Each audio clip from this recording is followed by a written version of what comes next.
Her aging seemed to have been kind of happening over there for you. It's like she remarried this guy, and that was sort of happening, and you would come visit every once in a while, and then she fell one day, knocked her head, and... yeah, she and her newly minted husband were vacationing in Florida, and she fell in the street and hit her head on the curb, and someone, I guess people fall down in Florida, apparently a fair amount, and a stranger saw them on the street, called an ambulance. Mom went into the ambulance, they put Walter into a cab, and the ambulance personnel practically passed out from the fumes because my mother had probably, martinis. She'd been drinking a lot of martinis. And she got to the hospital, out cold, and she sat up on the gurney while they were kind of, working on her and said, "I demand an autopsy." And then, boom, back down, passed out. And Walter, meanwhile, is completely confused and upset. He doesn't know what's going on. And he said, "I'm not getting an autopsy. You have to be dead to get an autopsy." And, I heard this story from the nurses much later, but that was kind of just the beginning. That just set the tone for the whole situation. I think you get the tone right. I mean, I know you were hesitant about putting humor in, but it has to be there. And there were hugely funny moments as they were horrible. Well, I really feel like, the whole topic of mom declining, demise, dying, that's not funny. But when you move in, when you kind of begin to move in to the day or to the hour, there's always a room full of people, there's something going on, and there's usually, my experience is that life is fairly humorous anyway. If I go to the bank, it's usually funny. And that was funny too. It was funny because the humor provided the lubrication that allowed you to move from the things that really weren't so funny. And I don't know, it is a thing that you're not supposed to crack a smile in those kind of, I'm sure surgeons do it in surgery all the time. They're probably in there laughing their heads off, but we don't know. I think without the humor, you're up the creek, because then both of you you and your parent, you only have this awful thing to deal with, right? Nobody's having any fun.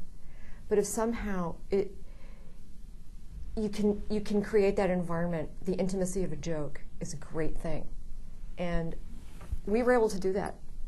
Not all the time, but enough that, we could kind of keep going. I'm in Nova Scotia. This is happening in New Jersey. I'm in the grocery store. I'm at a doctor's appointment. I'm on the soccer field. I'm in a parent-teacher meeting, trying to listen to someone explain to me that a shift wasn't filled and they had to stay for 2, and so they should get paid this, but they don't know about that, and so is it was just, you just had to laugh. Even up to like the second last party, everybody knew, and it was... Well, that was really a shock. My mother, when she finally did die, what happened was she got a second stroke that, it was just completely...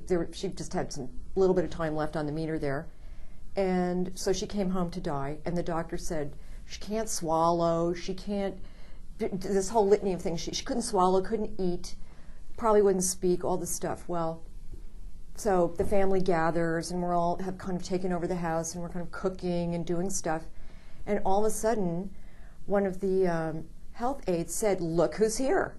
And there was Mom, sitting in a wheelchair, wearing a big hat and a big party dress, blue party dress, and she had come to the party. She was lonely in her room. And not only that, she was kind of with it and ate part of the meal. And, I mean, she just...